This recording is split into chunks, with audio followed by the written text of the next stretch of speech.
Time having arrived, I call the meeting of our Committee on Finance to order for today, Monday, May 6th. If you could just please rise and help us salute our beautiful flag.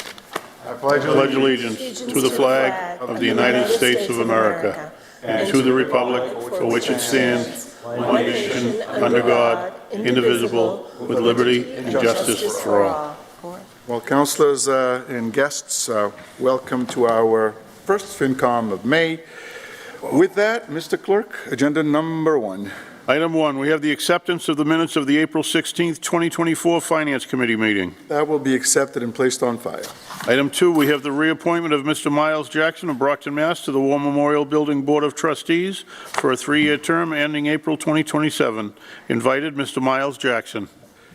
Councilors, I think Mr. Jackson was here the other day when we had our regular city council meeting, so I think there might have been some confusion on dates and times. So I think we know it's just a reappointment. I was going to say, Mr. Chairman, we know Mr. Jackson well, and I would move favorable recommendation. Second. A motion has been properly made and second to recommend favorably. All those in favor? Anyone opposed? It carries. Number 2, sir. Item 3, we have the reappointment of Mr. Ryan Burke of Brockton, Mass. to the War Memorial Building Board of Trustees for a 3-year term ending April 2027. Invited, Mr. Ryan Burke. Councilors, I think this one is basically falling under the same category. They were here before, a meeting or so before, so would you care to make that same motion? It's a reappointment, Mr. Chairman, and I would move favorable recommendation. Second. Motion has been properly made and second to recommend favorably. All those in favor? Anyone opposed? It carries. Number 4, sir. Item number 4, ordered that the following named sum be and the same is hereby transferred as the same was submitted by the mayor as follows. Transfer of $500,000 from Treasurer's Debt Interest Short-Term Notes, $500,000. 2, Treasurer Medicare Tax, $450,000. 2, Treasurer Personal Services Non-Overtime, $50,000. This transfer will be used to cover union contractual agreements. Invited, Martin Brophy, Treasurer. Troy Clarkson, Chief Financial Officer. Mr. Brophy. Good evening, councilors. Our council meeting. So basically, with all the contracts that were signed over this fiscal year, it kind of takes a chunk out of what, 1.45% of those contracts basically goes to the federal government for the city's portion Medicare tax. So with all the contracts that were signed, I really don't have enough money in the budget for that. And there's many years where I am moving money into Medicare because, again, it's all based on the money going out the door for payrolls. And the other $50,000 is for my own department. Again, with the retros, it kind of put me a little over what I was scheduled for. I'll take any questions. Council Farwell. Thank you. Mr. Brophy, just expand on this Medicare tax a little bit. If this is only 1.4% of a figure, $450,000 is a lot of money. So just explain to me how at this point in the fiscal year we are where we are and that we didn't perhaps appropriate sufficient funds last June when we did the FY24 budget. Well, the budget was actually drawn back a little bit from the year before. I think with the anticipated layoffs in the school department, it was cut back $500,000. Last year I had to move some money in as well. The total cost for last year was $435,000, over $435,000 for the city. Oh, I'm sorry, $4.35 million for the city. This year we're on pace to just about get the same amount of money. And therefore, with only a $4 million budget, it's a necessary transfer. Okay. Basically, it's our portion of it's our portion Medicare of the 2.9%. to pay Correct. per Correct. federal law. Yep. All right. Thank you for explaining that. Anyone else? I would look for... Motion to recommend favorably back to the full city council. Second. A motion has been properly made and second. All those in favor? All those opposed? It gets recommended favorably. Thank you, councilors. Thank you. Thank you. Number 5. Item 5, ordered that the following named sum be, and the same is hereby transferred, as the same was submitted by the mayor as follows. Transfer of $100,000 from auditor's mail postage, $50,000, from, auditor full-time salaries, non-overtime, $43,000, from auditor goods and supplies, $7,000, to auditor purchase of services, $100,000. Invited, Troy Clarkson, I believe. Hold on, it's page 2. And Irene Giannopoulos, interim auditor. Transfer will be used to cover unanticipated auditing expenditures for the remainder of FY24. Madam Auditor, welcome. Thank you for having me. Good evening, Honorable Council. Thank you for considering this transfer. Due to unexpected auditing costs that were incurred in my office in FY24, carrying over from the FY23 deficit with the school department, I'm asking for a transfer out of the postage line item. We've projected postage costs through to June, and we have sufficient funding there now that would suffice this transfer out into my auditing line item.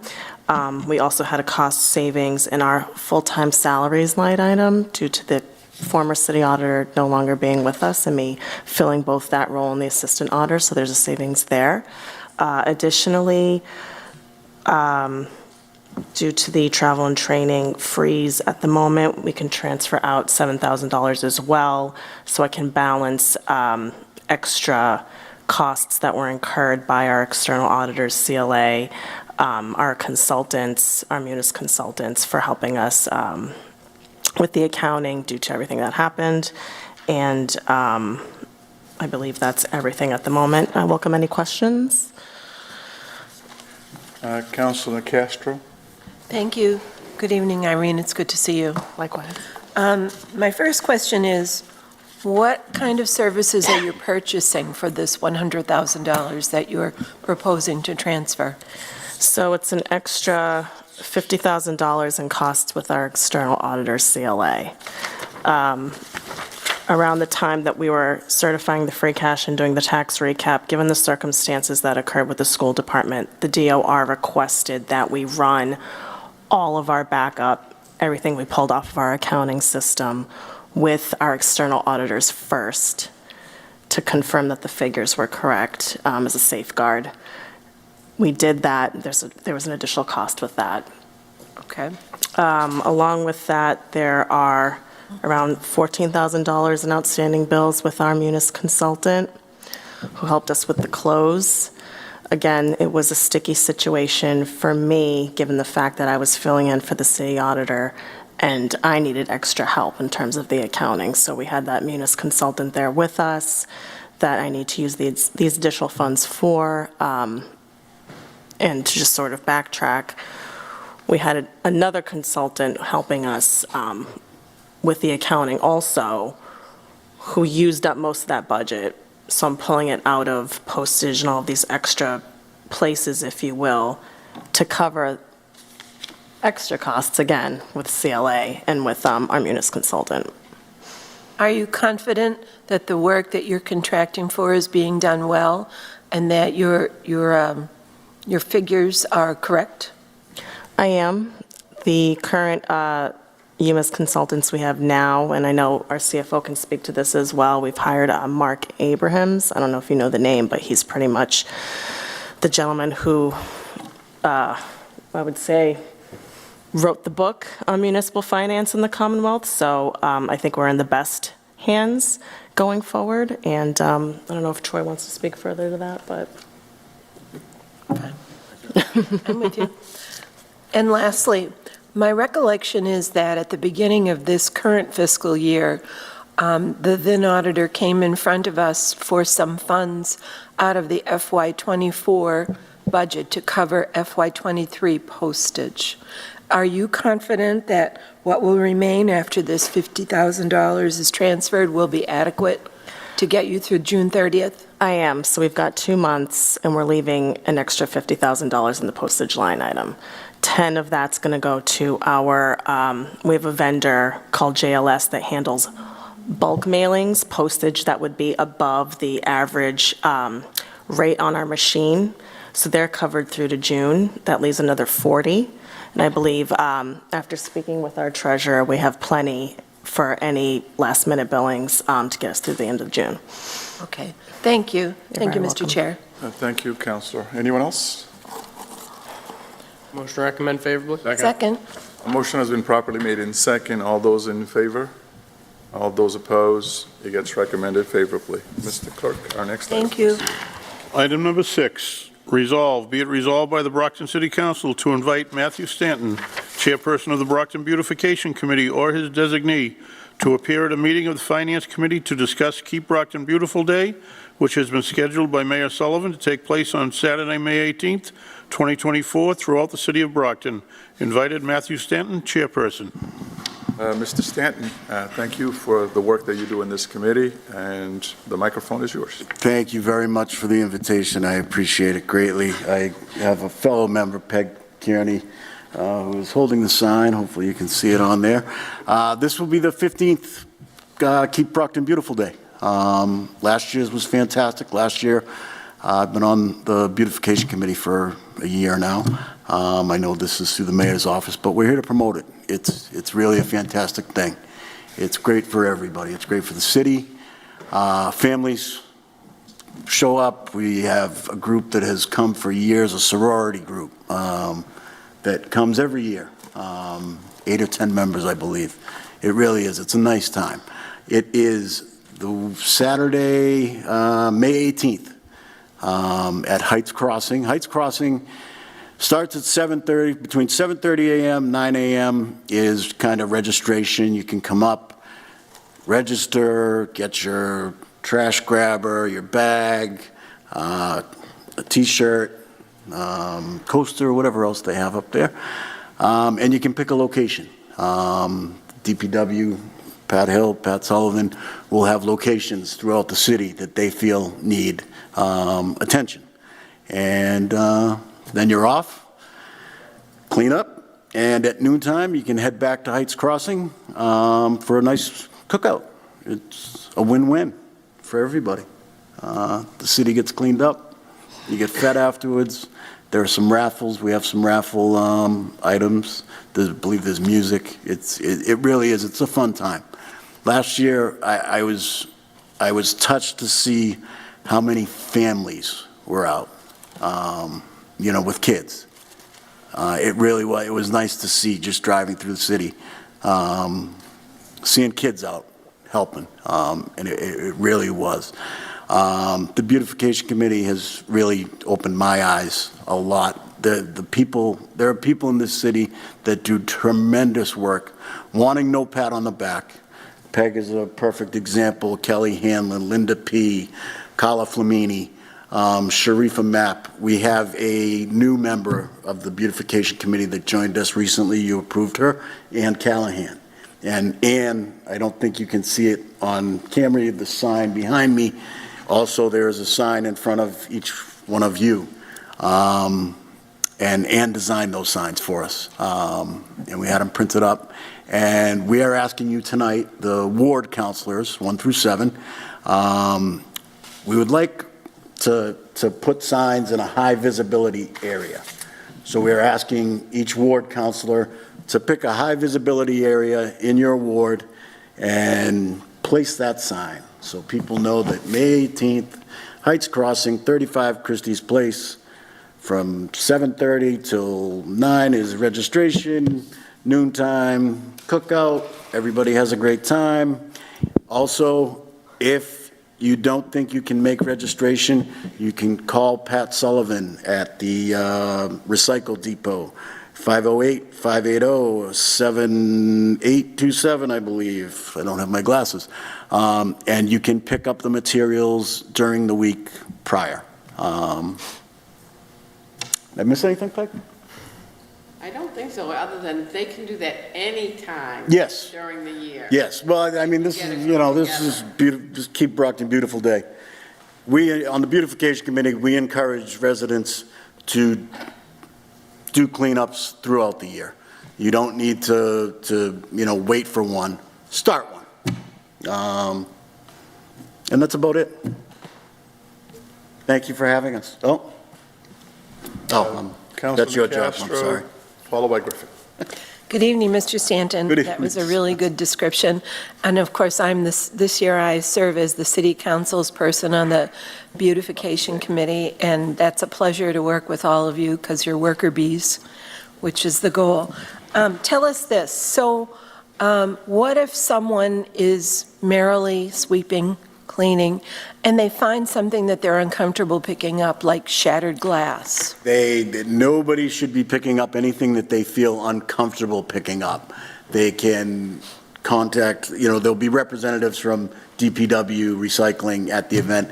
And, if they want to jot it down or text or, just keep a note of it and relay that to the DPW and they will take care of it. And to the best of your understanding, what delicious lunch items will be served at the lunch? Last year it was hamburgers, hot dogs. I got there a little late for the cookout. Hamburgers, hot dogs, typical cookout type stuff. And Sodas. and desserts. Waters, and desserts, I believe, yes. And desserts. Fantastic Heights music. Crossing makes great desserts. Yeah, they really do. They are a fantastic host. I can only speak to last year's. I know they hosted last year, and I have no question that they will knock it out of the park again this year. And does the beautification committee need more volunteer members?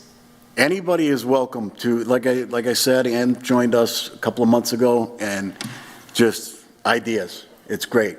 We kind of have an unofficial saying, nothing too crazy. Almost the crazier the better. Throw ideas, and we see if we can make them work. What do you have planned for beyond May 18th?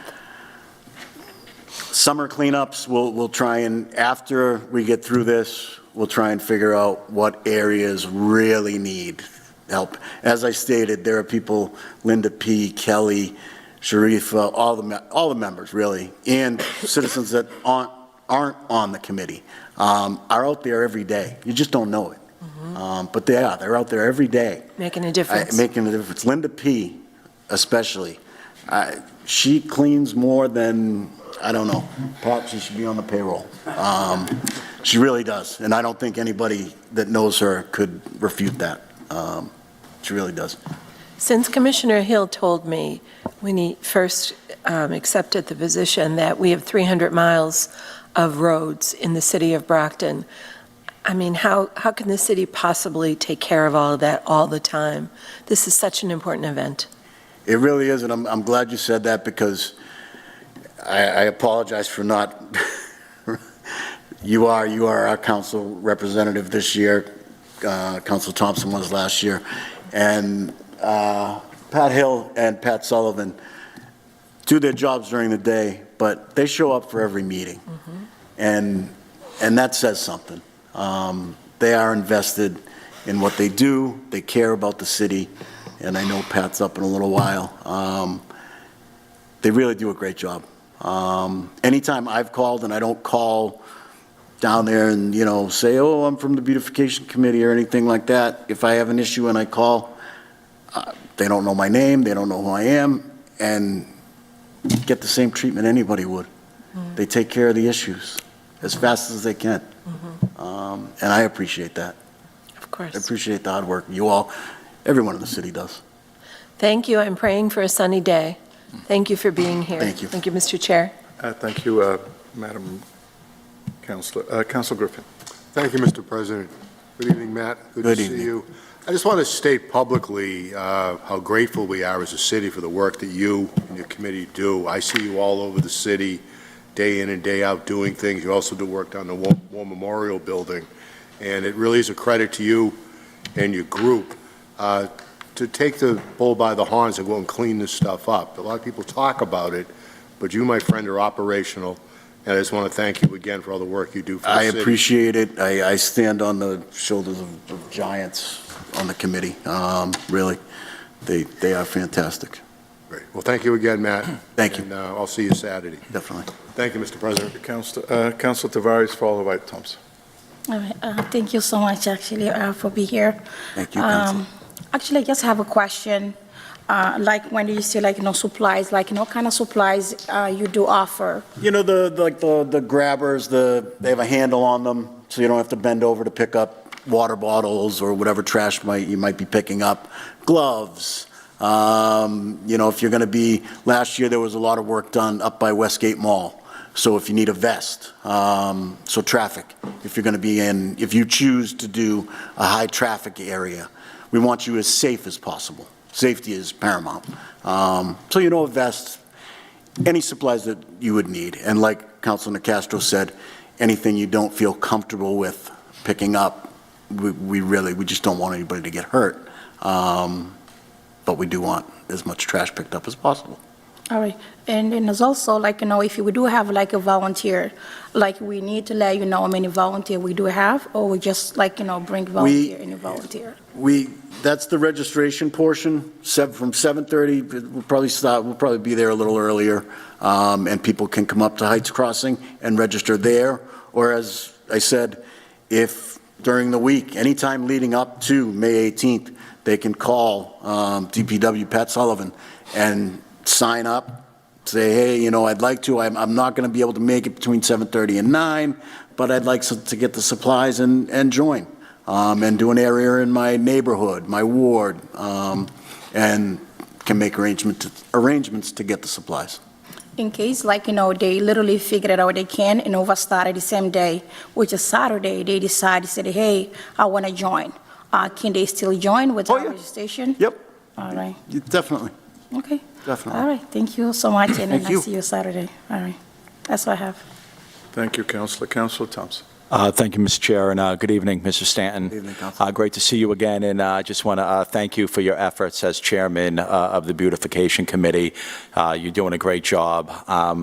I also want to thank you, Peg, for your efforts on the Beautification Committee. I really enjoyed serving last year, and I'm glad this committee's up and running and really contributing to the beautification of our city. I also just want to publicly thank Heights Crossing.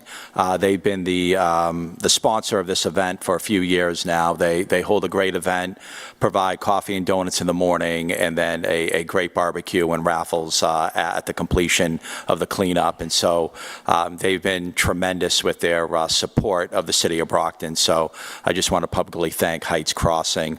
Additionally, I've been working to try to get some crews together. So Boterra, the marijuana dispensary, will be providing some help for Keep Brockton Beautiful Day. So I want to thank Boterra for dedicating some of their employees and their time and effort.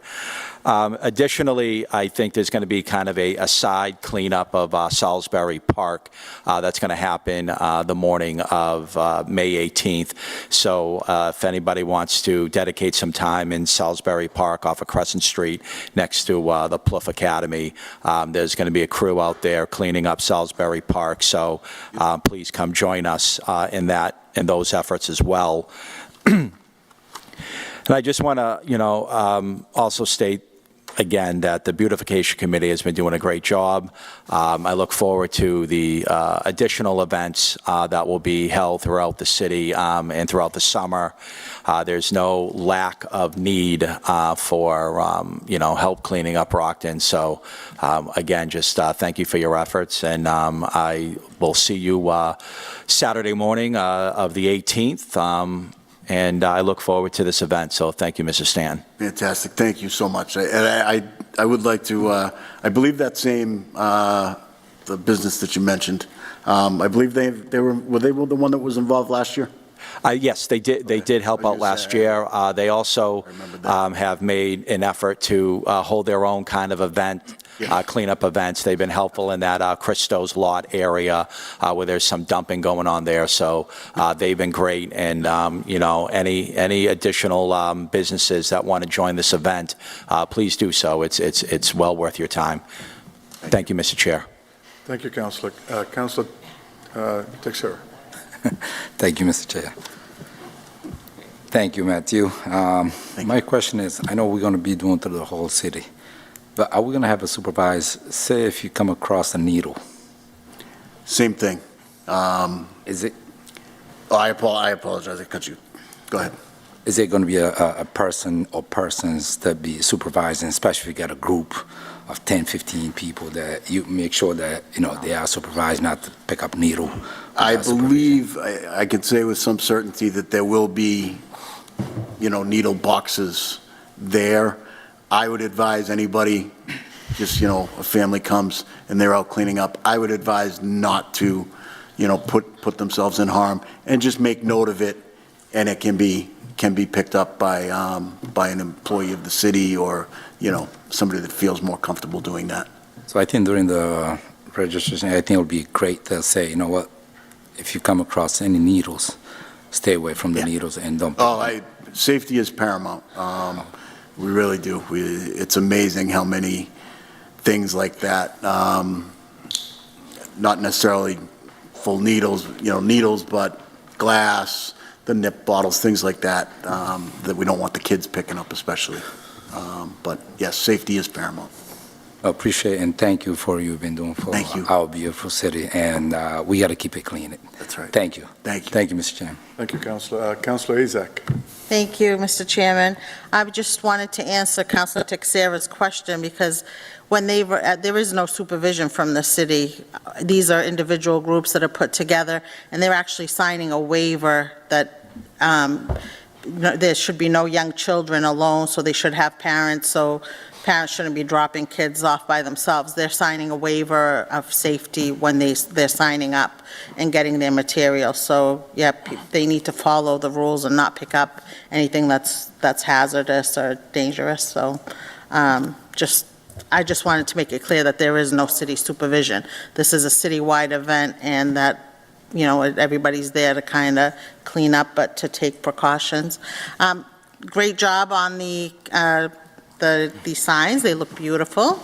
But I think the councils at large should help the ward councils spread the... I was going to say, we were limited in the number of signs, so we wanted to hit at least each ward, but the councils at large are welcome to please get a buddy councilor from a ward and help them out with finding a high-traffic location. And thank you, Councilor Azak. You are correct.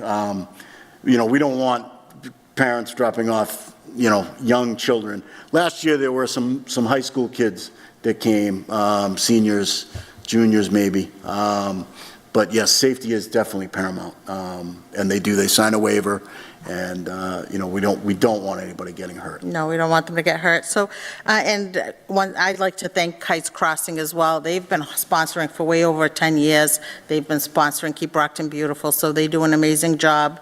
They donate a lot to the city, so I want to thank them as well. So, looking forward to this. It is a little later on in the year than usual, but hopefully it'll be good weather, and we'll be able to get a lot of people to come out and support the city. And they can register in advance with Pat Sullivan down at Oak Hill Way, and actually pick up their stuff in advance and get their waivers. So hopefully we'll get a lot of groups of Little League. I know in past years we've had the Little Leagues, we've had Boy Scouts, we've had obviously the ladies from the sorority have been, for as long as I remember, every year they get a good group together. We get Stonehill students, Bridgewater State students, so it's always well attended, so hopefully this year will be too. So thank you again. Thank you to the committee for all that you're doing. Thank you. Thank you for all the work you do in the community as well. Thank you, Mr. Chairman. Thank you, Councilor. Councilor Nicastro, you wanted to go back? Yes, thank you. Just very quickly, so you're challenging us with these lovely signs to put out in our respective wards. After May 18th, are you collecting the signs? Yes, if we could keep a list of where they are. As I said, I think we got 20 of them, and we'd like to get them back. Okay. Thank you. Thank you, Mr. Chair. And I'll make a motion to recommend this favorably. Second. A motion has been properly made in second. All those in favor? All those opposed? These are the kinds of resolve we like. Thank you very much for all that you do. Thank you very much. Have a wonderful evening. Dominic, I'm coming home. Number 7, Mr. Clerk.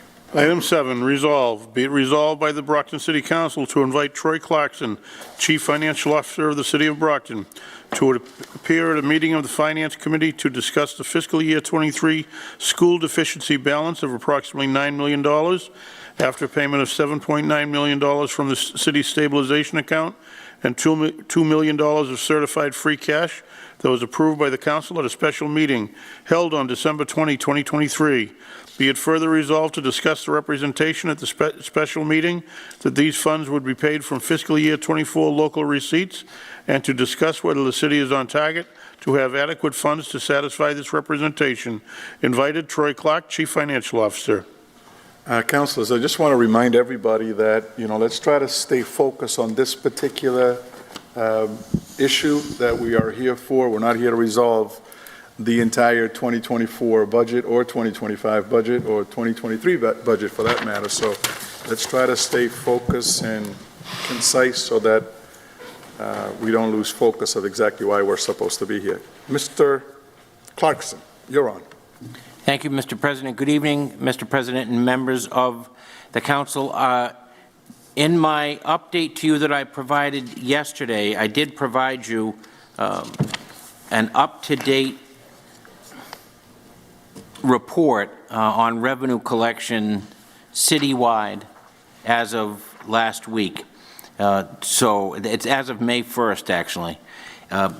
Included in that report that I emailed to you, but also provided you hard copies of this evening, are the local receipts. And as you can see from the report, as of May 1st, with 2 months left in the year, we have reached 100% of our projected revenues for local receipts.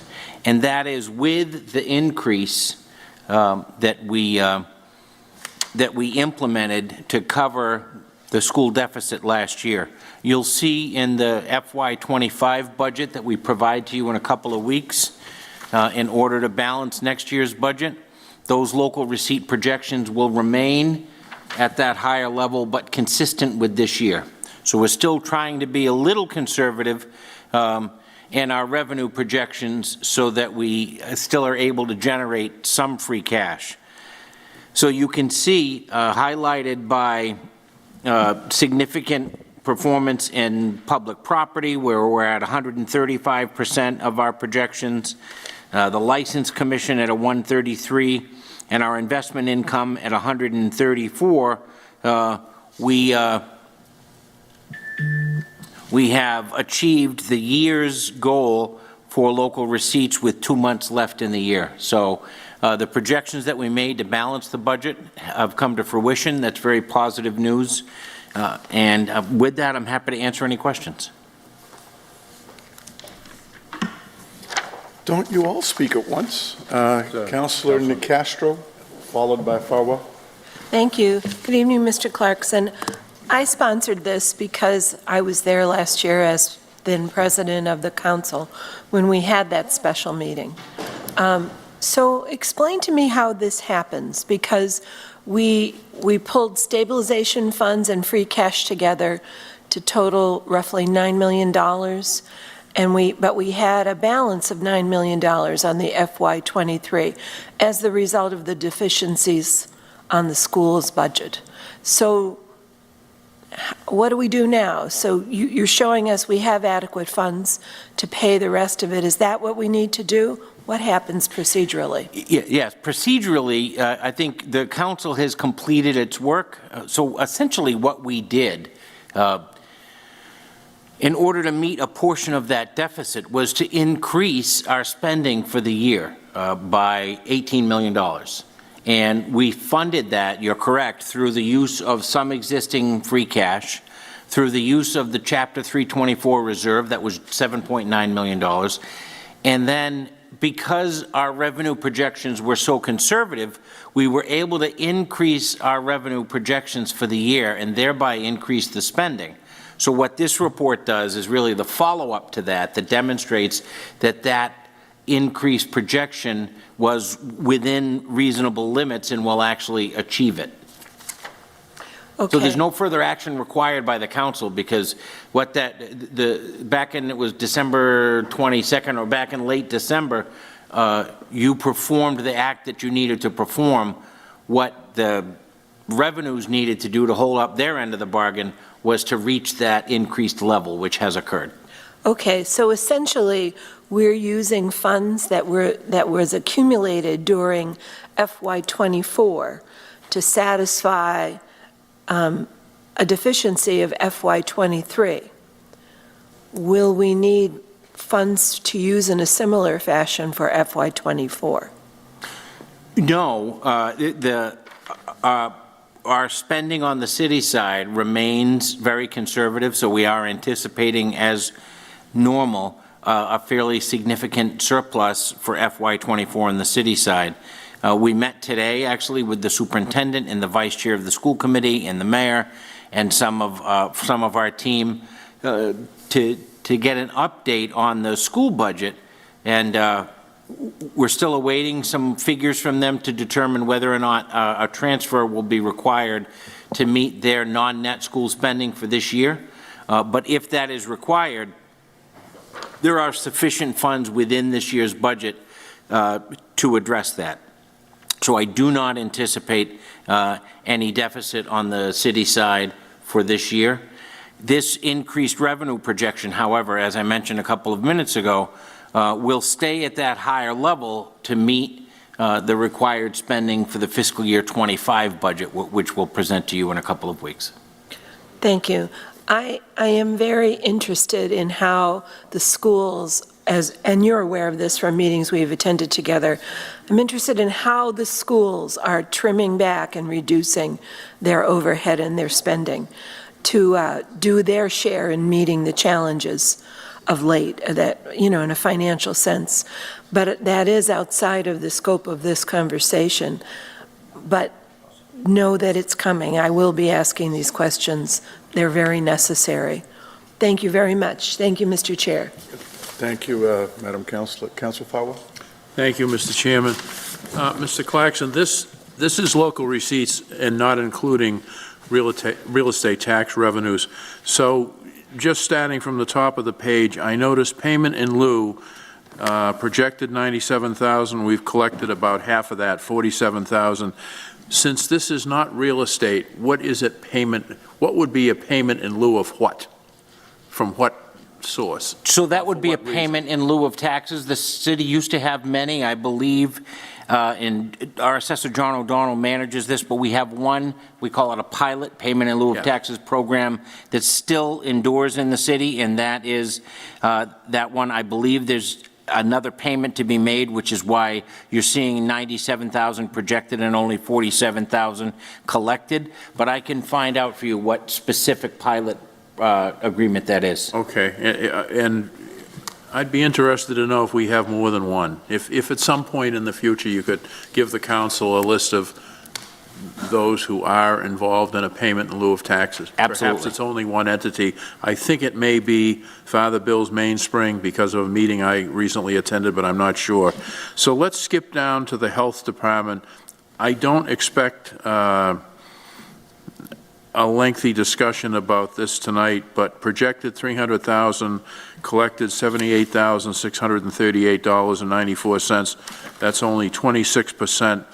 And I would just say to you respectfully that I think you and the mayor need to take a look at the health department and find out why we are lagging so far behind in perhaps dumpster permits or certificates of fitness or some of the other work that the health department does, which netted us $300,000 conservatively the year before. And now we're way behind in collection. I think, Councilor, through you, Mr. President, have an answer to that. I will definitely follow up, but if you look at the next line, public property, as I mentioned, we estimated $3 million and have collected more than $4 million.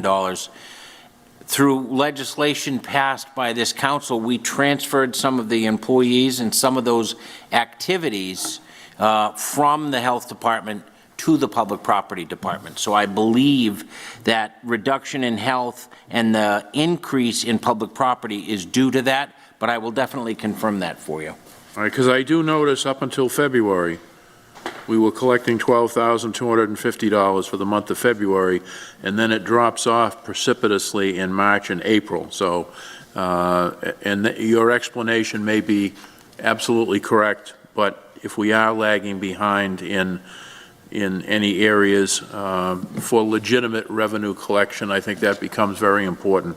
And then I'll skip down to, under other revenue sources, other miscellaneous. We've collected $409,448, which is almost 4 times what you projected for other miscellaneous. What would fall into that category, if you know? And if it's something that you need to research, no problem. I would just be interested. So I will get the specifics on that for you, but when we get revenue in that was unanticipated and didn't have a category, then it's booked under that other miscellaneous revenue.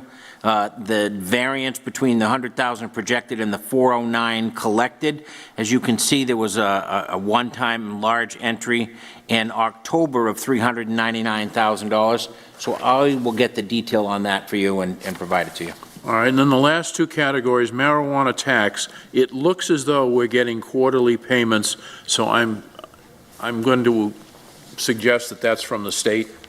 That's the revenue that comes from the state? Yes. But the next category, marijuana revenue, would that be from host community agreements? That's correct.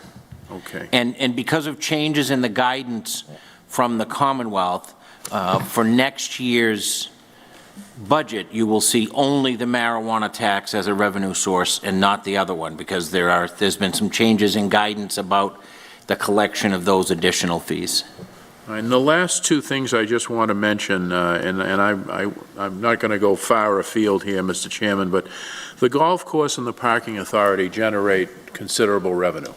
And I'm not suggesting that they be rated for the excess revenue that they collect over and above that which they need for their operations, but it is all one city. And I will tell you that I'm concerned with the net result of what happens after we square away the problems that have been caused by the schools going forward in future fiscal years, because we can't raise our level of spending to a point where we find ourselves woefully short, either because the state doesn't increase their general government aid or their Chapter 70 aid to us as needed, that rising costs, difficulties in the world affect the world economy. So just a note of caution, at least from me, that we're going to have to remain very conservative. And I know I can probably speak for all of us. We support the schools entirely, but if the budget that's presented by the mayor to us doesn't fully satisfy perhaps what the school committee members think they should receive, I do have great faith in you and the mayor to bring to us that which we can afford, but not something that is going to compromise fiscal year 25 or future fiscal years. And I don't want us being blamed for not taking care of the schools. We can't print money. I know that sounds humorous to say, but I think some people think we're sitting on a largesse here, and we're not. So I thank you for your efforts. I do appreciate printouts like this, because we've got 16 2/3% of the fiscal year remaining, and I'm hoping there'll be another 16.66% increase in some of these line items for revenues coming in, because that will greatly assist us. So thank you. Thank you, Mr. Chairman. Thank you, Councilor. Councilor Thompson. Thank you, Mr. Chair, and good evening, Mr. Clarkson. So I'm just still trying to wrap my head around the particulars of this resolve, where I know essentially in December we were facing that let's call it $18 million fiscal year 23 deficit. At that time, we allocated the stabilization fund of 7.9, and I think it was, we certified a certain amount of free cash. Was it $2 million? $2 million that from fiscal year 23 that we were able to use for that deficit. Then the expectation was that we were going to then use revenues generated in fiscal year 24 to exhaust the remaining $9 million in fiscal year 23. So you're coming before us, you're saying that as of May 1st of this year, we've met those revenue projections, where now that $9 million that we were anticipating of collecting, we have collected, and now we're going to direct that $9 million to the fiscal year 23 deficit. Is that essentially what's going on? Yes, however, one slight adjustment, when you took that vote, we committed and we extinguished the deficit at that time. It was in fiscal year 24 for fiscal year 23. So we made a commitment, working with the Department of Revenue, that we would take in that money. So that deficit was satisfied at that time. With what money, if we didn't have the 9 at that time? The second half, we have the stabilization, we have the free cash, we were projecting revenue. So what $9 million did we have, or? It was within all of the funds, the $550 million within this year's budget that we spend. And so to close out the previous year, we increased, it's sort of like when we come to you in a couple of weeks, we're going to have local receipt projections again for an entire year, but the fiscal year begins in balance because we know we're going to collect that money.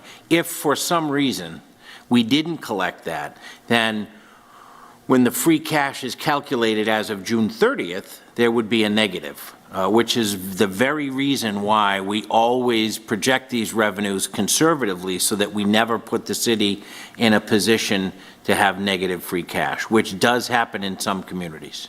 So the $9 million in revenue that we generated from, let's say, December, or the $9 million that we did generate, it's basically filling back into the coffers the $9 million that we used to exhaust the 23 deficit back in December. Sure, that's a good way to describe Okay. it, yes. All right, so it's not like we were waiting for that money and then now writing a check now that it's come in. Correct. Okay, that's what I wanted to better understand. Okay, so then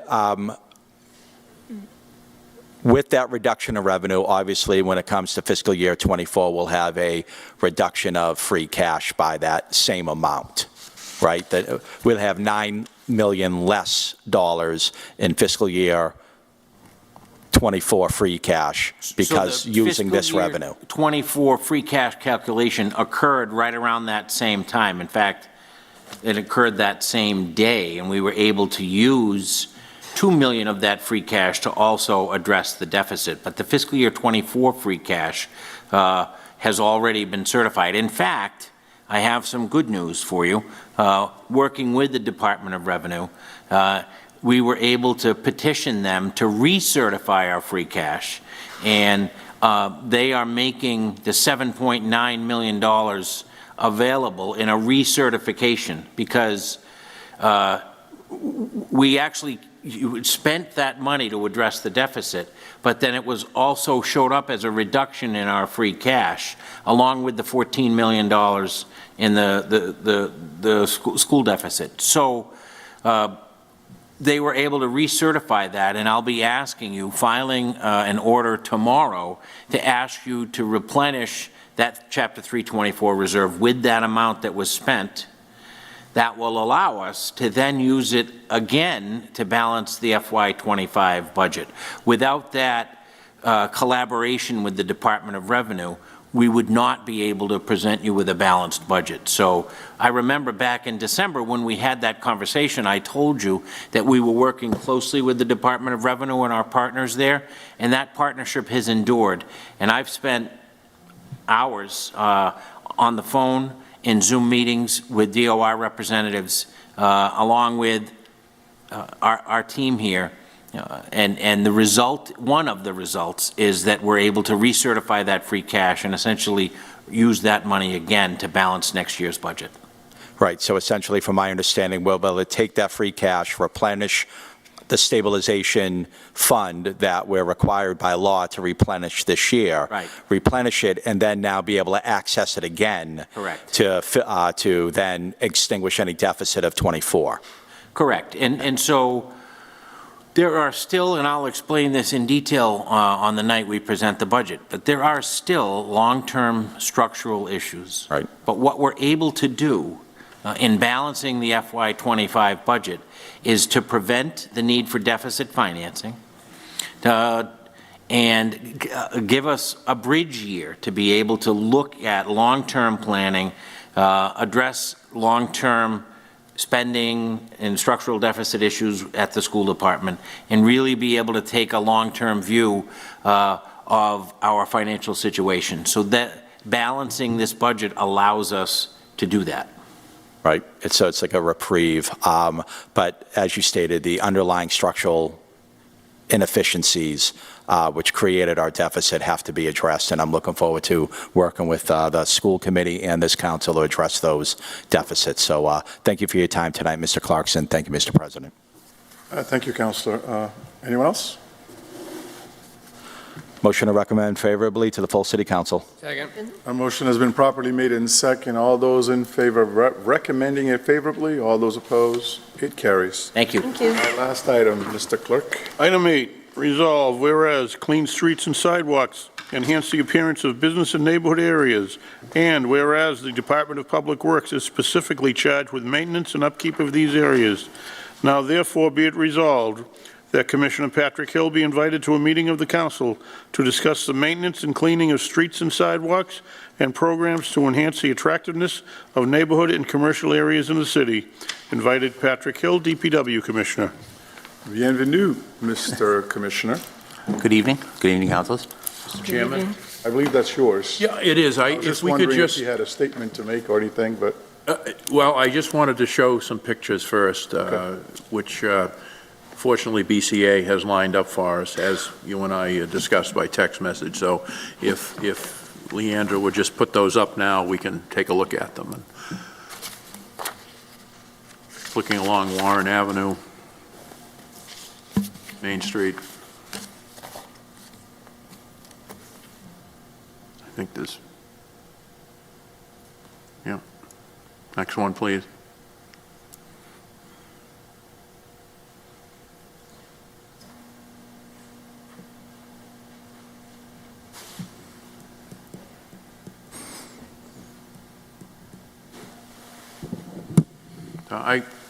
Before the commissioner speaks, and I sent him questions that I was going to ask him, to honor the people who are going to show up on May 18th and to honor the residents of the city, I wanted this issue to come before us because we simply have to do a better job of cleaning up the city. Those pictures could be replicated in so many different streets throughout the city. And I think you're going to hear from the commissioner based on a couple of questions I'm going to ask him. He doesn't have a large staff. I don't know how much money he has for street sweepers, but we spend so much money on consultants. We spend so much money in so many areas, and I just think we owe it to ourselves as a city and we owe it to our residents to do a better job. I'm not looking for a miracle. I'm not looking for the old expression, you know, eat off the sidewalk. And I think you have done the very best you can up to this point, Commissioner. I guess I'm just asking that we've got to do a little better. And I'll let you make an opening statement, and then I'll get into some of my questions, which won't take too long, but I think it'll be interesting for the public and the councilors. Absolutely. So typically, when it comes to the streets and the sidewalks, we have generated a program where we work off of our city plow route map. I think I sent that to everybody with all the individual maps broken out. Up until this year, we had relied heavily on contractors to do street sweeping. Currently, we have 3 active street sweepers at the highway department. Those sweepers go out every single day. We were not able to get a vendor when we put the contract out in July because they did not have a certified dumping site. So we basically took it upon ourselves to fully enact a program. At this rate, within the past 6 months, we're averaging, we're on board to average about 3 sweepings a year throughout the entire city. That's one more than what generally happens. For the sidewalks, same thing. You know, we do the best we can with the amount of staff that we have. The primary focus of the sweeper is to get the sidewalks we clean up as we get calls. That's generally something that the refuse department would take care of. That is a staff of 5. So we're constantly, trying to keep up with, debris in the road, trash on the road. We sweep areas, and I noticed a lot of the areas that you had in those pictures are kind of heavily populated areas in the downtown. We try to focus the sweepers in the downtown almost on a daily basis. So there's a sweeper that comes in, does the center of the city, and then tries to get all the streets between Warren Ave and Montello Street. So he'll pick a couple of routes, do the downtown, get into those other areas between Montello and Warren Ave, while the other 2 sweepers are concentrating on an area or route in a certain section of the city. We go from the inner city and then work our way out. What I'd like to see, Commissioner, and I'll maybe my colleagues have some suggestions. I'd like to see the Traffic Commission, if they can, pass a regulation that you would be allowed to put up temporary no parking signs on one side of the street and then go through these areas like they do in other communities. Because we've lost the battle. I mean, I came up Bartlett Street the other day, and I just was so disappointed. And it's not because of Petty's Market, and it's not because of George's Cafe. Unfortunately, we do have people that have no pride in the city. They throw their trash anywhere they want to place it. But it has just gotten to a point where we've got to start taking back the city from that. And if it means sending some letters to property owners, have the law department work up a letter that we can send to a property owner and say, look, you own this parcel of land. It's as a result of what's happening on your property, it's spilling onto sidewalks and streets. It needs to be cleaned up, because all of that which you saw in the gutters washes into the catch basins. And that all can block up pipes. It can interrupt the flow of water during a major storm. So properties like that, Councilor, are typically dealt with from the Board of Health. So from their side, they will go out, through the Quality of Life Task Force generally. And they're assigned to a specific address, and then they give them a certain amount of time to clean up the property. After that 10-day grace period that they have to clean, then we would go in and clean it, so. Well, I know we have budgets coming up. I do think that you could probably, and I understand the fiscal constraints facing the city because of schools and deficits and everything else, but I do think that the DPW could use a little bit of extra money to address some cleaning areas in the city, because I don't know how the rest of you feel, but I travel around and sometimes it's embarrassing. I love the idea of that, because that's what they do in Boston, right? So they set up a certain area in Boston, and you're not allowed to park on the streets for street cleaning purposes. Because you're right, we go down a lot of these busy streets, and we're only able to get in the center of the road. All the debris and the trash is in the gutter line where there's cars, so. All right, so I'm going to, Mr. Chairman, I'm going to stay on this issue, and I'll end by thanking the Commissioner, and I'll throw it open to anyone else that might have areas in their ward or any comments, because I just feel strongly that if you live in a clean city, you have pride in your city, it changes your whole outlook on what we're about in Brockton. Thank you. Agreed. Thank you, Councilor. I have Councilor Teixeira, Tavares, Azak, and Griffin. Thank you, Mr. Chairman, and thank you, Commissioner Hill, to be here. We should all take pride at the city that we live in, and there's only so much that we can depend on the city. We got to do our part, and by doing our parts, let's clean up our own neighborhood. We cannot just, it's easy to point finger and say, yeah, it's the city's problem. It's our problem. It shouldn't be all the city's problem, because when we do our share, the city will do their share. We'll have a better city, a cleaner city. And I do travel to the city, and I see some parts of the city that's clean, other part that's not clean. But it comes to the homeowner also. I own a bunch of property in the city, and I got a full-time guy that goes around my property and cleans the property, make sure my property looks clean and maintained. And just to take pride to say, you know what, I own that property. Until we start doing our part, you can't have those sweep there 24/7, 7 days a week, 24 hours. It's because we got the problem not clean, and we got the problem with the trash barrel also. Because they go and just, on the green bag, they put on the side of the road. You got mice, rats, raccoon comes in, and that's how the problem starts.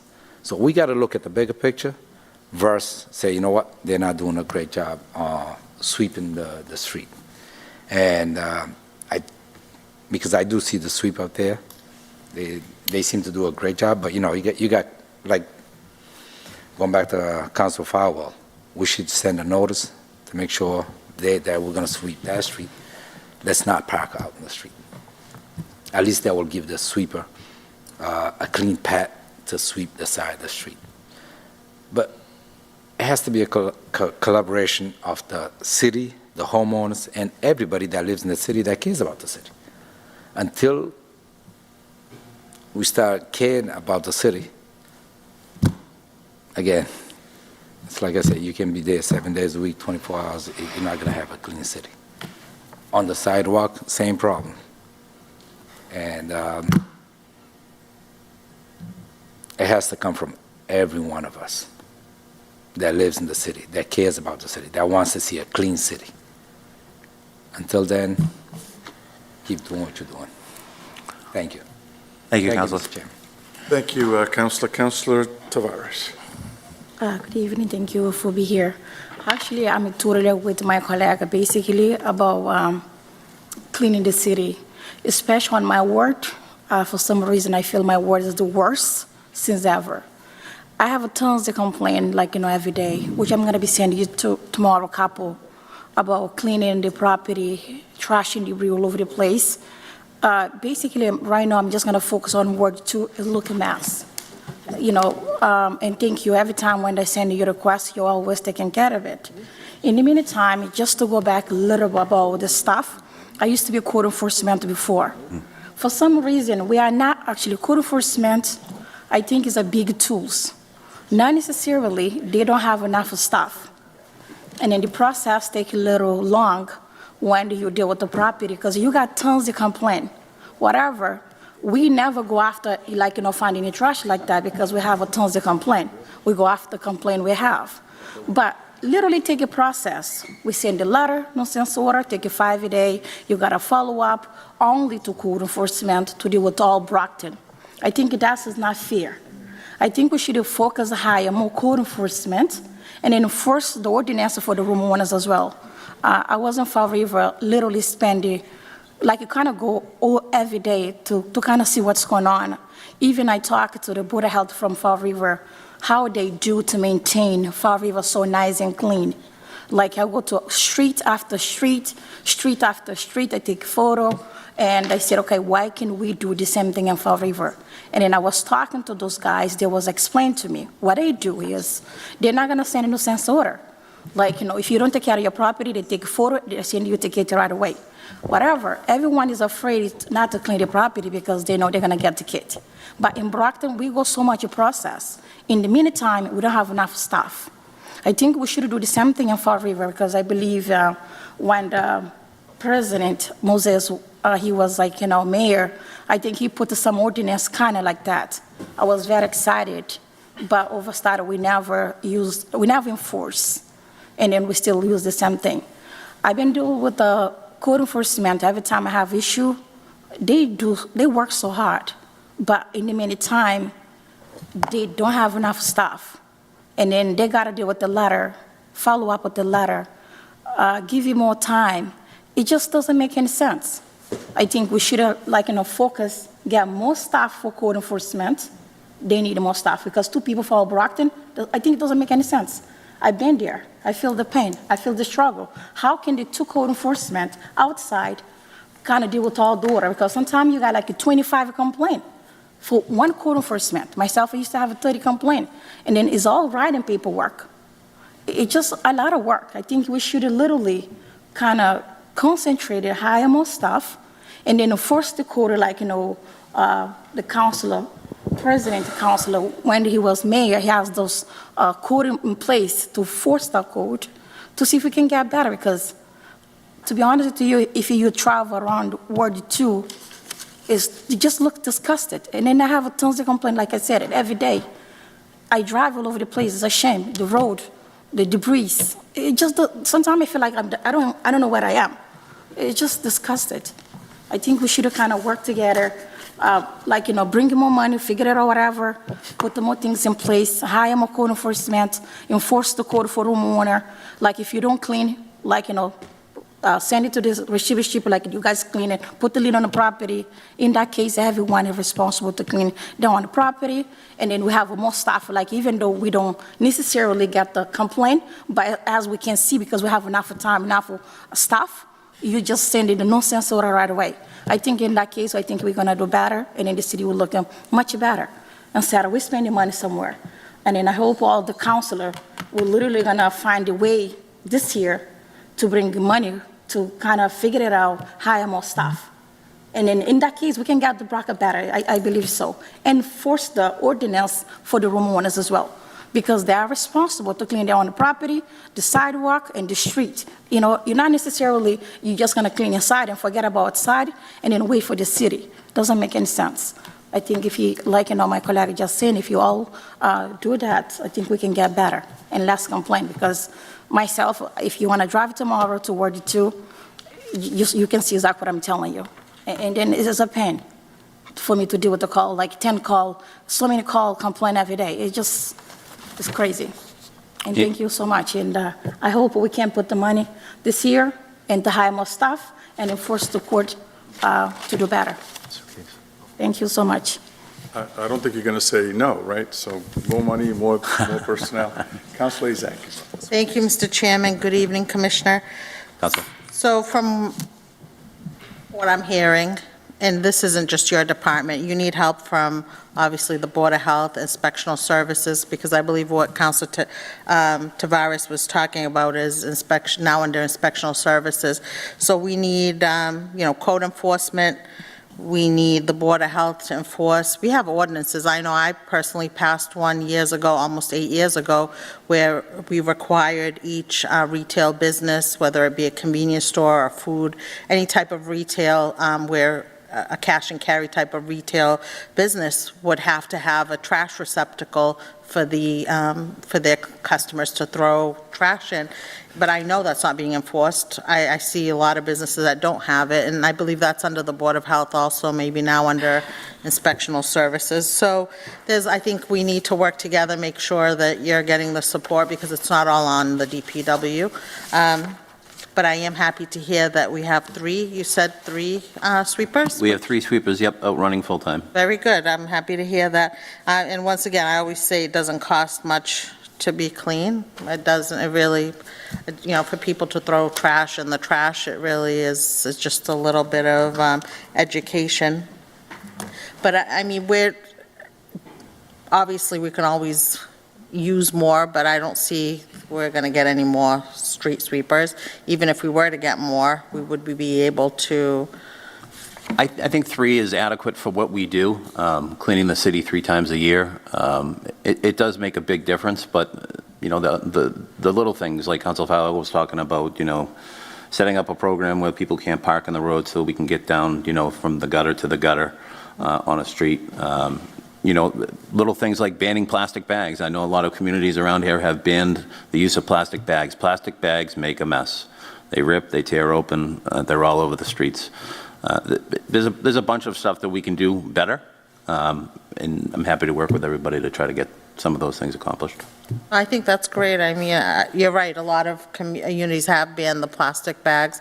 We did talk about it at one point. I don't know what happened. I think COVID, but we were talking about it for a while about possibly banning them here, and also banning the nips, the little bottles. Yeah, we've talked about a lot of that. So, I think it's all about a collaboration, working together. But thank you again for all that your department does. Thank you, Mr. Chairman.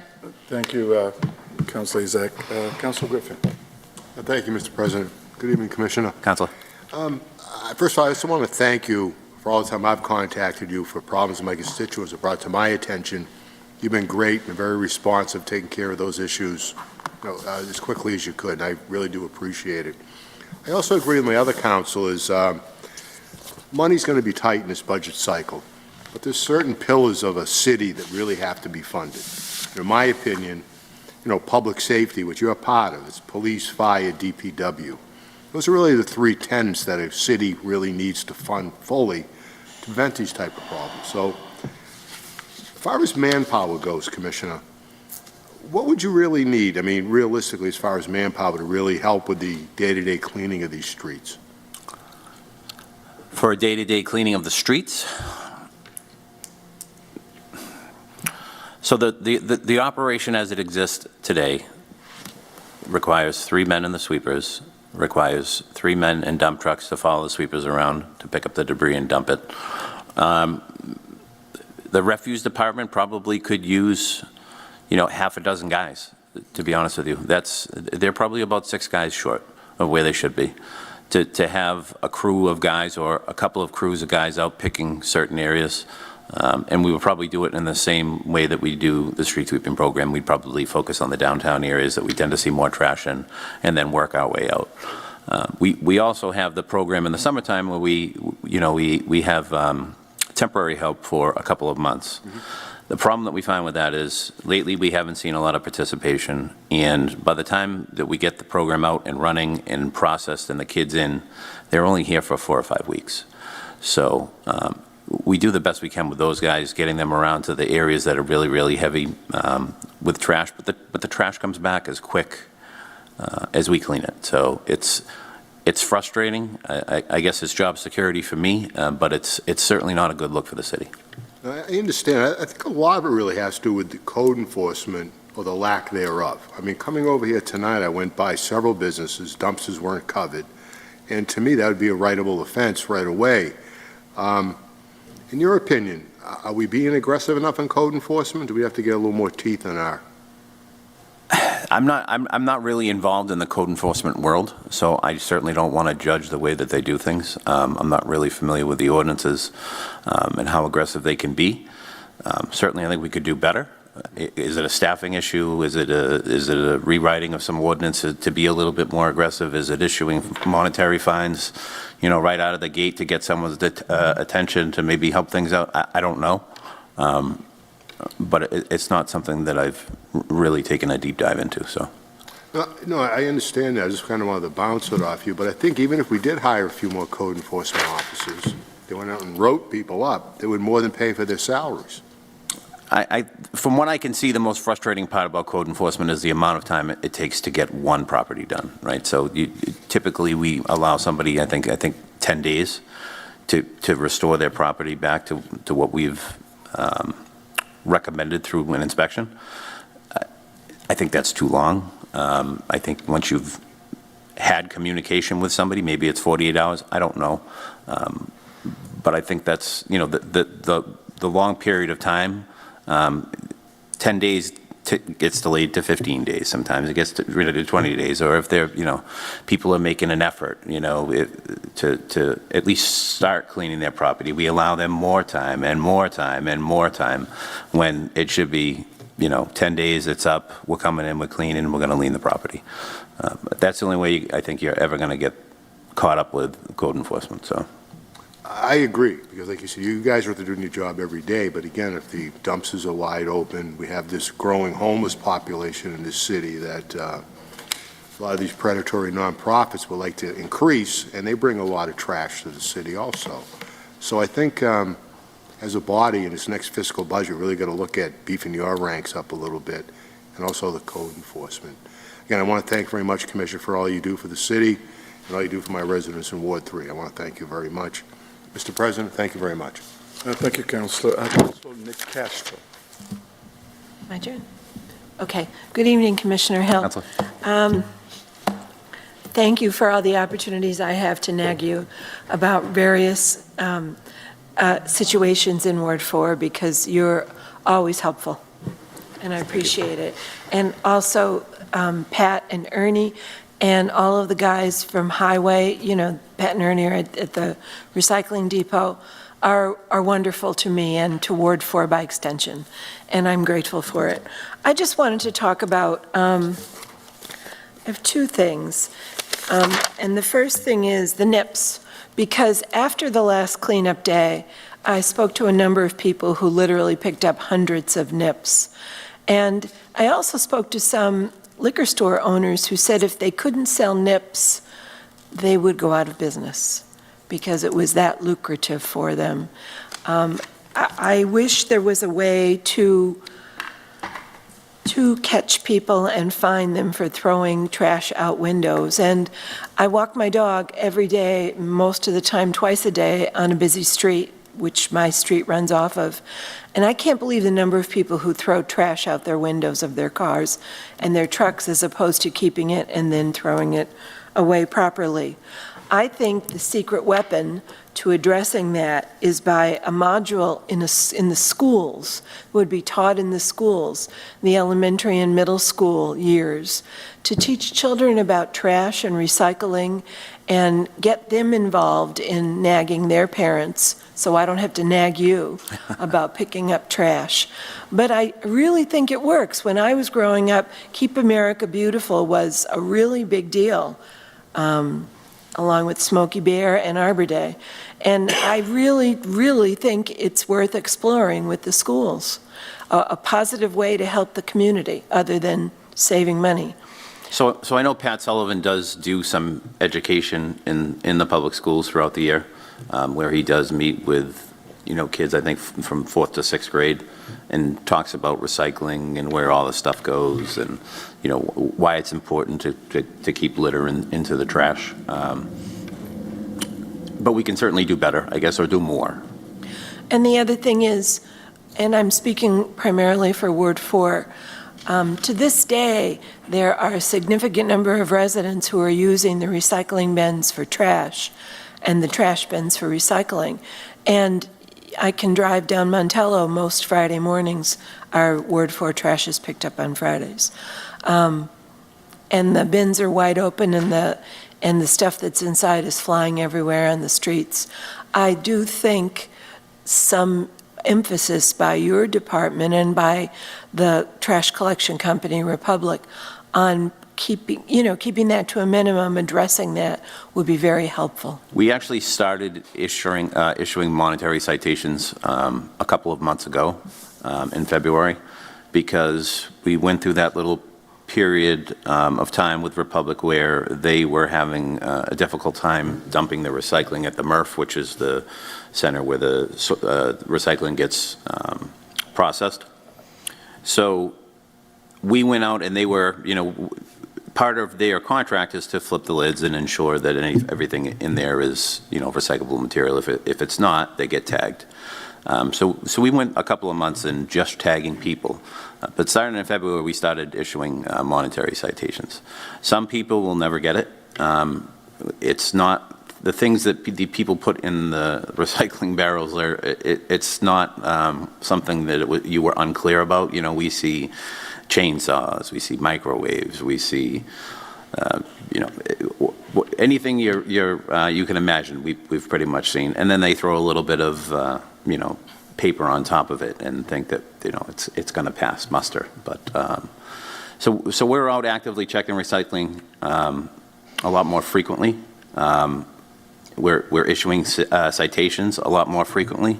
But it's the residents that really have to participate in the program. So it's unfortunate that we got to that point, but you're right. A lot of people put trash in the recycling bins, and I think it's going to continue to be a problem. Maybe we should have started sooner. I don't know. We probably should have. Right. I know you were going through a transition period, trying to get everybody on board with the trash can, which is too small. Right. Yeah. It is. It's very small. But that I think that was done to maintain the budget and the level. The payment. That's right. Consistent. So. That's right. Thank you. Thank you for what you do. Thank you, Councilor. Mr. Chair. Thank you, Councilor Thompson. Thank you, Mr. Chairman. Good evening, Commissioner Hill. Just, I know you've heard or thanks from all the ward councilors and councilors at large regarding your efforts and your responsiveness to all of our concerns, our constituents' concerns. So DPW, just coming from Ward 5, thank you for your, for everything you do for the city. You're always going to play catch up. I don't think there's any way we can get ahead of this trash issue, except for doing the jobs that we can through DPW refuse, from informing our residents that this is an issue, that they have a role to play in keeping our city clean, and then from you heard earlier this evening from our beautification committee and the efforts as a city at large to every now and then pitch in on cleanup efforts to try to just stay on top of it the best we can. Again, there's so many forces working against us. I think one of the biggest contributors to the trash issue in Brockton is people overfill their trash cans. Brockton's one of the windiest cities in the country. Wind comes through, blows all the trash around, and now it's a complete mess. But you're doing the best job you can. We do have 3 street sweepers. You said the city is clean 3 times a year with the street sweepers. Actually, I saw one on my street the other day, so they do a great job. We just, it's going to be whack-a-mole. It's going to be catch-up, but we just got to keep the effort going, and hopefully one day we'll just get close to being on top of it. Just to throw, for 2 seconds, throwing my 2 cents in on the NIPS issue. Obviously, I walk around my neighborhood all the time, and when I do, I bring a bag with me, and, I pick up a bunch of NIPS, but I don't think banning NIPS is the answer, because I also speak with a lot of business owners, liquor store owners in my ward, and again, if you ban NIPS, they're just going to go to another city and town to buy their alcohol, and they're not going to stop at NIPS. They're going to get all their alcohol needs at these other stores, and I don't want to put Brockton businesses at any disadvantage comparatively to other liquor stores in the area.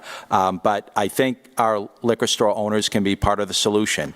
Now, I know that the state does not allow for a return, a deposit return on NIPS, but I think if we reach out to a lot of the liquor store owners and see if we can get them to have their own deposit program, and I've spoken with liquor store owners regarding this specific issue, and if they would be willing to put up $500 a year or something for their own NIP return program. I mean, $500 work out about 10,000 NIPs potentially. My math's probably way off, but it just sounds like a good number. But I think maybe we should start there, and I think that's something maybe the Economic Development Committee could maybe flesh out a little bit. But there, if we're not going to get a statewide solution, I think we should consider trying to get the liquor stores in on this matter before we go banning, a product that's a big part of their business. So, but again, thank you for your efforts. Keep up the good work and have a great night. Thank you, Mr. Chairman. Thank you, Councilor Tavares. Did you want to say something? Correct. I just want to answer his question, actually, because he didn't answer the way I like to be answered. Okay, go ahead. Is that all right? All right, actually, I'm going to answer your question.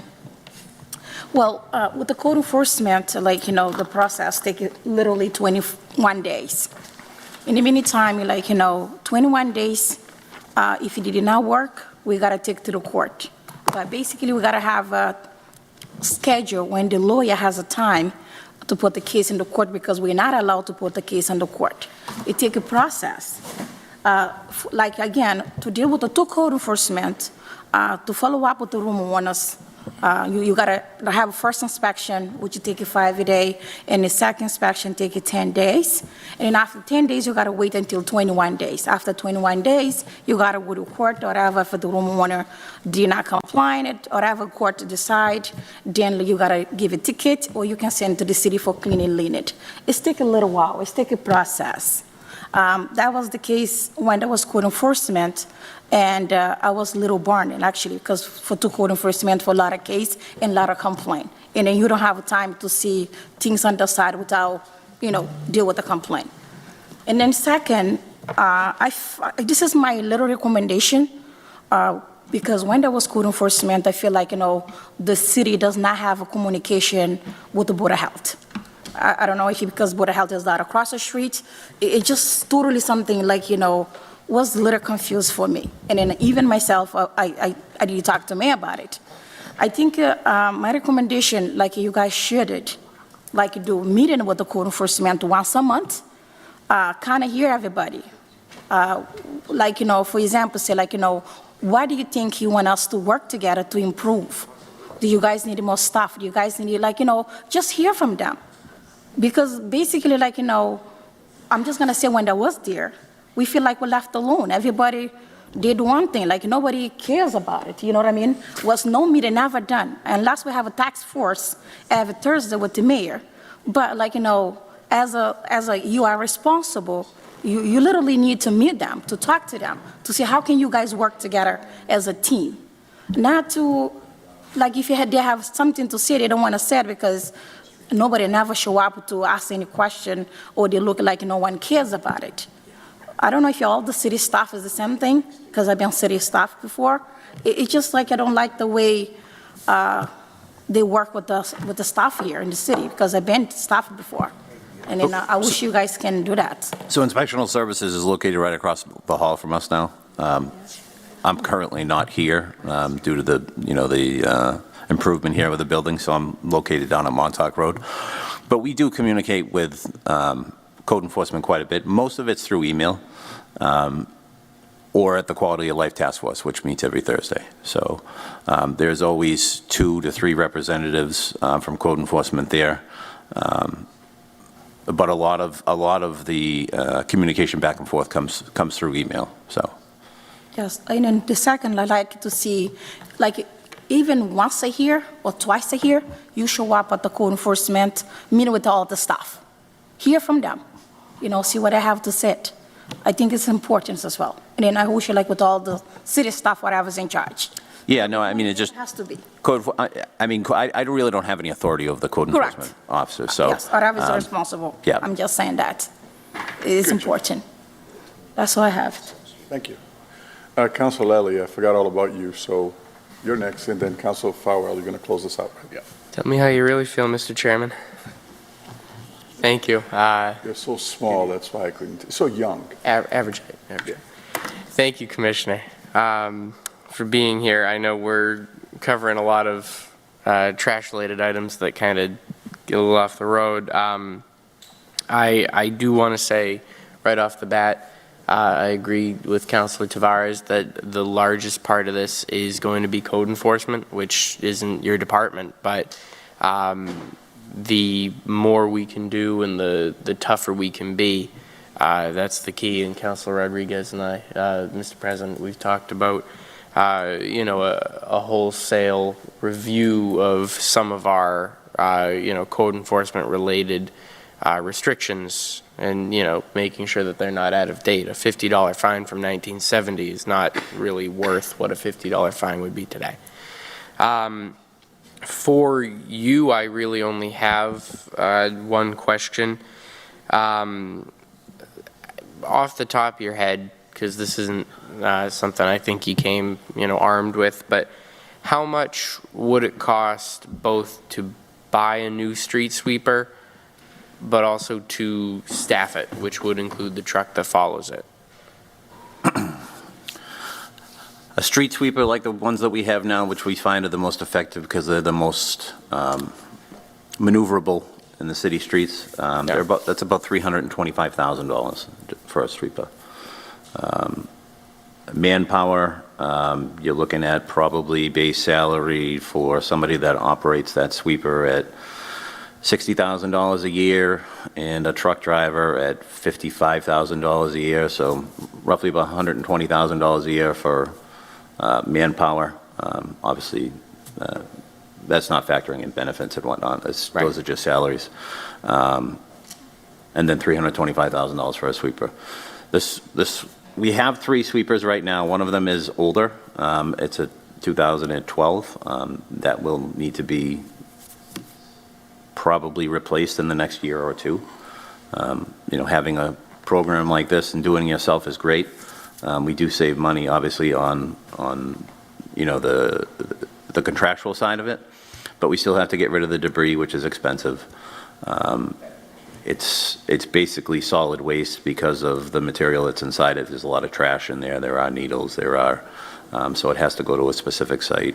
We have a contract right now with a company that does that for us. And the maintenance on the sweepers, you know, the maintenance on a sweeper is $15,000 to $30,000 a year, depending on its age and depending on the components that go bad. So. Fair enough.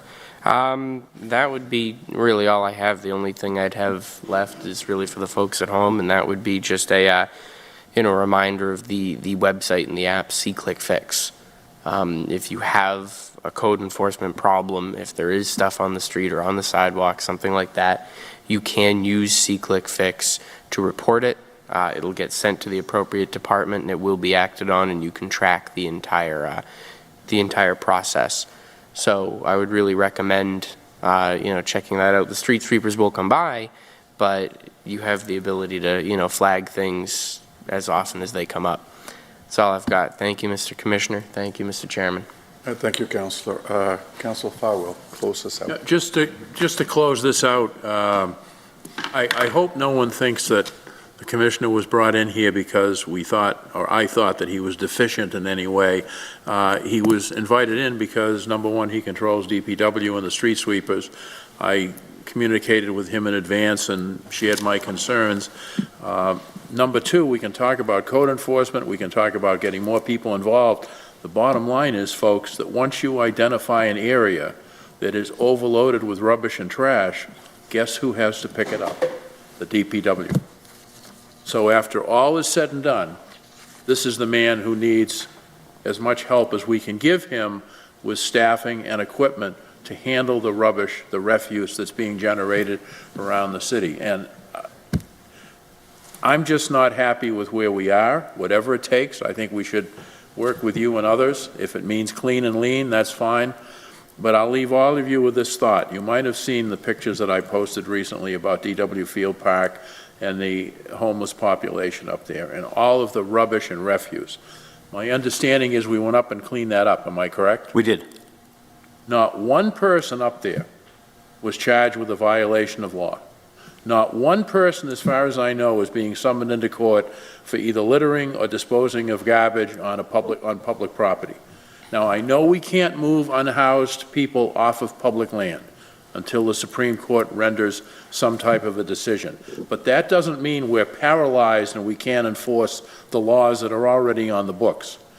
My other understanding is, and you can correct me if I'm wrong, that there was some agreement reached with the people who were living at the park that now they'll put their rubbish in bags and we'll pick it up on a weekly, basis? So what we told them is, rather than let it get to this point, there's a trash barrel right down the bottom of the hill where they were set up. So we're going to pick up their rubbish for Why wouldn't you just take the bag and put it in the barrel? Well, we have our homeowners pay to have their rubbish picked up, and we don't even charge people with that type of disposal of refuse in a public park. And I don't think having a permissive community, or getting the reputation that we're a permissive community and you can kind of do everything you want with no consequences, is going to get us anywhere. So that's what really irritated me about this whole refuse issue. Just the people in the city deserve better.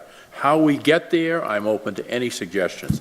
And I thank the Commissioner for coming in, and I thank all of you for your comments, and I move a favorable recommendation. Second.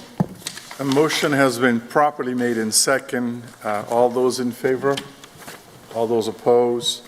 It carries. Thank you, sir, for the work that you do, and keep up the good work. Thank you, Councilor. Thank you, Councilors. Mr. Clerk, I think that's the end of our agenda. Any moments of recognition? Councilor Fowler. Just a reminder to the Ordinance Committee, we meet at 6:30 p.m. tomorrow, May 7th, here in Council Chamber. 6:30 p.m. tomorrow in Council Chamber for the Ordinance Committee. Thank you. Councilor Tavares? What was that? Councilor Castro. Thank you. Just a reminder, this weekend, Friday, Saturday, and Sunday, the Fine Arts Department at Brockton High School will be presenting its musical. The Wedding Singer. And all of the details are on social media and also on the high school website. The tickets are inexpensive and the time will be priceless, so join them.